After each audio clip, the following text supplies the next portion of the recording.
Kapag may Oracle na kayo mga Lods, pwede na kayo mag-German cut kapag gamit nyo si Uranus. Maganda kapag mag-German cut kayo kasi sasakit ang ulo ng kalaban nyo. Tingnan nyo naman, nakakat natin yung mga minions, yung lane.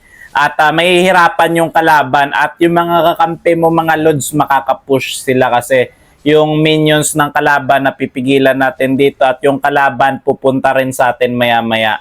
Napakaganda nitong German cut mga Lods kasi yung kalaban talaga mahihirapan sila kapag hindi nila mapigilan si Uranus sa nagja-German cut. Makaka-objectives rin yung mga kakampi mo kasi yung mga kalaban pupunta sa'yo. Tignan nyo tong Beleric at yung iba pa niyang kakampi pupunta dito. At hindi rin sila makaka-push yung kalaban kasi yung mga minions dito na-cut na natin at yung babantayan na lang nila yung isang lane yung sa kabila, sa baba. Pupunta kasi sila dito. Tapos kapag pumunta naman sila dito, hindi rin nila basta-basta mapipitas si Uranus mga Lods. Kasi si Uranus grabe yung regen, tapos makunat pa, tatakas lang yan, mabilis rin, may panakas rin.